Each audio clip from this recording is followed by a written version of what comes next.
هادي له ونشهد أن لا إله إلا الله وحده لا شريك له ونشهد أن محمدا عبده ورسوله أرسله بالحق بشيرا ونذيرا وداعيا إلى الله بإذنه وسراجا منيرا فقد قال الله تعالى في كلامه المجيد وفرقانه الحميد أعوذ بالله من الشيطان الرجيم بسم الله الرحمن الرحيم يا أيها الذين آمنوا إنما الخمر والميسر والأنصاب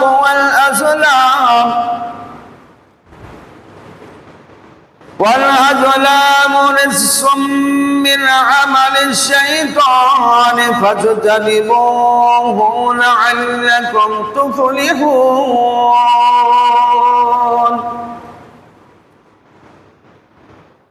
إنما يريد الشيطان أن يوقع بينكم العداوة والبغضاء في الخمر والميسر ويصدكم عن ذكر الله وعن الصلاة فهل أنتم منتهون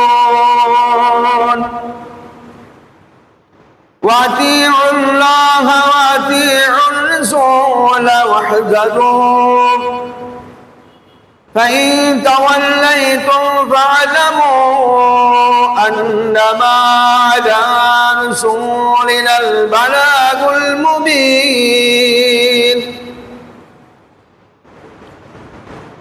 ليس على الذين آمنوا وعملوا الصالحات جناح فيما طعموا إذا ما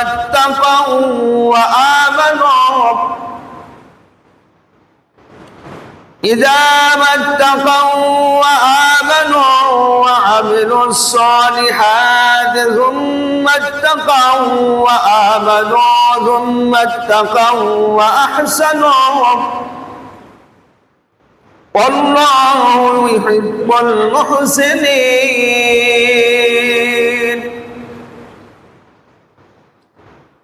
الحمد لله وكفى والصلاة والسلام على عباده الذين اصطفى أما بعد প্রশংসা মাত্র মহান আল্লাহ তাআলার জন্য,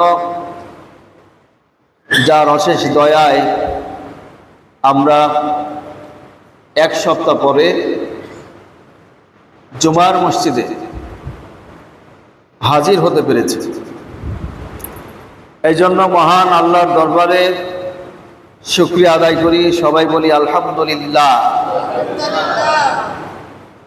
দরুদ ও সালাম প্রেরণ করি সর্বশ্রেষ্ঠ নবী, সর্বশ্রেষ্ঠ মানুষ, সর্বশ্রেষ্ঠ সৃষ্টি হযরত মুহাম্মদ সাল্লাল্লাহু আলাইহি ওয়াসাল্লামের প্রতি, যে মহানবী সাল্লাল্লাহু আলাইহি ওয়াসাল্লামের আবির্ভাব ঘটেছিল আইয়ামে জাহেলিয়ার যুগে।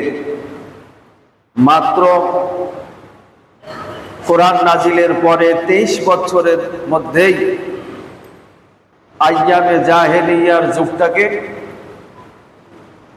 ইসলামের আলো দ্বারা পরিবর্তন করে সুন্দর ইসলামিক পরিবেশ সৃষ্টি করে নিজের দায়িত্ব সম্পূর্ণ করে দুনিয়ার জিন্দেগি থেকে আখিরাতের জিন্দেগিতে পদার্পণ করেছেন।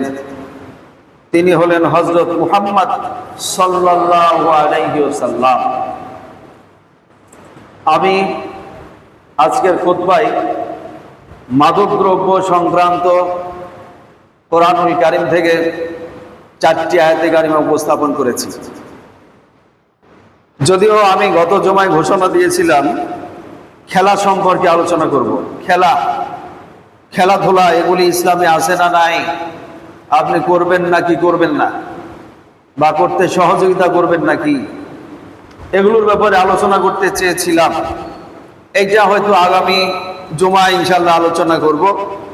আজকে যেহেতু একটা ঐতিহাসিক দিন, 10 মহররম মাসের 10 তারিখটা ঐতিহাসিক দিন। এই দিনে বহু বড় বড় ঘটনা ঘটে গেছে, অনেক ঘটনা ঘটে গেছে। আমি সেই ঘটনার আলোকে কোরআনের আয়াত উপস্থাপন করেছি বর্তমানের একটা ঘটনাকে কেন্দ্র করে। যদিও সেই ঘটনাকে কেন্দ্র করে গত জমায় আলোচনা করেছিলাম আশুরার সংক্রান্ত। আজকে আবারও দু একটা কথা বলবো। তার চাইতেও আজকের দিনটা হলো ইংরেজিতে 26শে জুন, আর এই 26শে জুনটাই হলো মাদক বিরোধী দিবস আন্তর্জাতিকভাবে। 1987 সালের জাতিসংঘের সাধারণ পরিষদে 26শে জুনটাকে আন্তর্জাতিক মাদক বিরোধী দিবস হিসাবে, অবৈধ মাদকের ব্যবহার এবং চোরাচালান পাচার বিরোধী দিবস হিসেবে আখ্যায়িত করা হয়েছে। এবং গোটা বিশ্বের প্রত্যেকটা দেশেই আজকের এই 26শে জুনে মাদক দ্রব্যের বিরুদ্ধে আলোচনা, পর্যালোচনা, সভা, সেমিনার পরিচালিত হচ্ছে। যেহেতু আন্তর্জাতিকভাবে মাদক দ্রব্য নিয়ে আলোচনা চলছে, সুতরাং আরো আন্তর্জাতিক বিষয় হলো কোরআন। কোরআনে মাদক দ্রব্যের ব্যাপারে কি বলা হয়েছে, এটাকে কেন্দ্র করে আমি কোরআনের তথ্য নিয়ে উপস্থিত হয়েছি। যদি আল্লাহ চান সময়ের মধ্যে মাদক দ্রব্য সম্পর্কে বিস্তারিত আলোচনা করব ইনশাআল্লাহ। আমি প্রাথমিকভাবে অনুবাদটা বলে যাই, এরপরে আজকের ঐতিহাসিক দিনের কিছু তথ্য আপনাদের সামনে বলে তারপরে মাদকের ব্যাপারে আমাদের করণীয় কি সে ব্যাপারে কথা বলবো ইনশাআল্লাহ। আল্লাহ তাআলা 5 নম্বর সূরা মায়েদা মানে খাদ্য ভর্তি প্লেট, এটা নিয়ে বহু আলোচনা শুনেছেন। এই সূরা মায়েদার 90, 91, 92, 93 নম্বর আয়াতে মাদক দ্রব্যের বিরুদ্ধে আল্লাহ তাআলা ডিক্লেয়ার দিয়েছেন। আল্লাহ তাআলা ঈমানদারদেরকে ডেকে বলছেন যে, হে ঈমানদার ব্যক্তিগণ, ইন্নামাল খামরু ওয়াল মাইসির ওয়াল আনসাব ওয়াল আসলাম রিজসুম মিন আমালিশ শাইতান ফাসতানিবুহু লাআল্লাকুম তুফলিহুন। হে বিশ্বাসীরা, তোমরা যারা আমাকে বিশ্বাস করো, আমার নবীকে বিশ্বাস করো, আমি তোমাদের ডেকে বলছি, শোনো, নিশ্চয়ই মাদক দ্রব্য, জুয়া, প্রতিমা পূজা, ভাগ্য নির্ধারক, লটারি, এইগুলো হলো শয়তানের জঘন্যতম কাজ, শয়তানের ঘৃণ্যতম কাজ। তোমরা যদি জীবনে সফলতা অর্জন করতে চাও তাহলে এই 4টা জিনিস থেকে তোমরা দূরে থাকো। এই 4টা জিনিসের মধ্যে থাকবে না। 4টা জিনিস কি কি? মাদকদ্রব্য, জুয়া, প্রতিমা পূজা, ভাগ্য নির্ধারক লটারি। এই 4টা জিনিস শয়তানের ঘৃণ্যতম কাজ। শয়তানের যত কাজ আছে সেই কাজগুলির মধ্যে জঘন্যতম কাজ হলো এই 4টা। এই 4টার মধ্যে প্রথমে যার নাম করা হয়েছে মাদকদ্রব্য, এইটা হলো আরো জঘন্যতম কাজ। তোমরা যদি জীবনে সফলতা অর্জন করতে চাও তাহলে তোমরা এই কাজ 4টা থেকে অবশ্যই দূরে থাকবে। ইন্নামা ইউরিদু শাইতান আইয়ুকিয়া বাইনাকুমুল আদাওয়াতা ওয়াল বাগযা আফিল খামরি ওয়াল মাইসির ওয়া ইয়াসুদ্দাকুম আন যিকরিল্লাহি ওয়া আনিস সালাহ ফাহাল আনতুম মুনতাহুন। সূরা মায়েদা 91 নম্বর আয়াতে আল্লাহ বললেন, নিশ্চয় শয়তান চায় তোমাদের মাঝে বিদ্বেষ সৃষ্টি করতে, শত্রুতা সৃষ্টি করতে মাদকদ্রব্য এবং জুয়ার মাধ্যমে। মাদকদ্রব্য আর জুয়ার মাধ্যমে তোমাদের মধ্যে শত্রুতা সৃষ্টি করতে চায়, হিংসা বিদ্বেষ সৃষ্টি করতে চায়। সাথে সাথে আরো কি করতে চায়? আল্লাহর জিকির আজকার, আল্লাহর স্মরণ থেকে তোমাদেরকে দূরে রাখতে চায়, নামাজ থেকে দূরে রাখতে চায়। তবুও কি তোমরা মাদকদ্রব্য এবং জুয়া ছাড়বে না? তাও কি এগুলি চালিয়ে যাবে?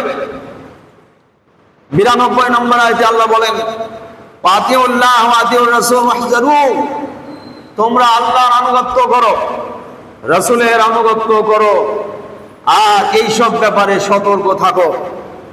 যদি সতর্ক না থাকো তাহলে জেনে রাখো, ফালামু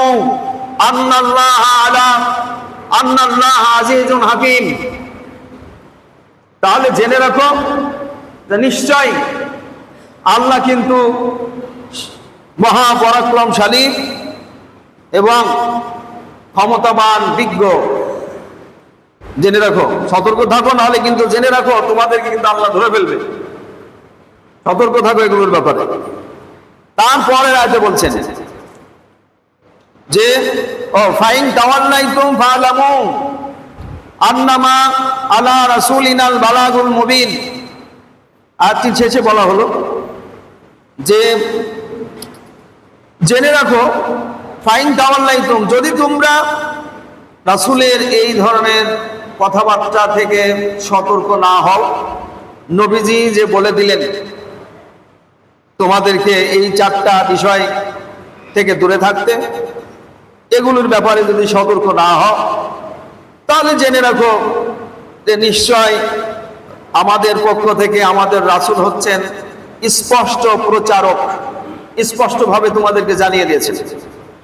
তারপরের আয়াতে আছে, লাইসা আলাল্লাযীনা আমানু ওয়া আমিলুস সালিহাতি জুনাহুম ফীমা তুইমু, যারা ঈমানদার সৎ কর্ম করে তারা যদি ইতিপূর্বে মাদকদ্রব্য সেবন করে থাকে, তাহলে তাদের আর সমস্যা নাই, আর পাপ হবে না যদি এখন থেকে তারা বাদ দিয়ে দেয়। আগে যারা মাদকদ্রব্য খাইছে, জুয়া খেলেছে, কিন্তু এখন ঈমানদার সৎকর্ম করে আর মাদকের ভিতরে নাই, মাদকদ্রব্যের সাথে কোনোভাবে জড়িত নাই, জুয়ার সাথে জড়িত নাই, তাহলে এদের আর কোনো পাপ নাই, আগের পাপ সব মাপ। তারপরে বলছেন ইজা মাত্তাকাও, যদি সতর্কতার সাথে সেগুলো মনে রাখে, সতর্কতার সাথে মনে রাখতে হবে। ওয়া আমানু ওয়া আমিলুস সালিহাত, আবার আল্লাহ বলছেন যদি ঈমান আনে, ঈমানদার হয়ে থাকে, আর কর্ম যদি ভালো হয়ে থাকে, কথাটা আবার বলছেন সুম্মাত তাকাও ওয়া আমানু, আবার বলছেন অতঃপর যদি সে তাকওয়াশীল হয়, সতর্ক থাকে এবং ঈমানদার হয়, ওয়াহসানু, এবং ভালো আচরণ করে, ভালো কর্ম করে, তাহলে কোনো সমস্যা নেই। আল্লাহু ইউহিব্বুল মুহসিনিন, আর আল্লাহ ভালো ব্যক্তিদেরকে পছন্দ করেন। মানে ভালো ব্যক্তি বলতে এখানে বোঝানো হচ্ছে যারা ভালো কর্ম করে, মাদকদ্রব্য জুয়ার সাথে জড়িত নাই,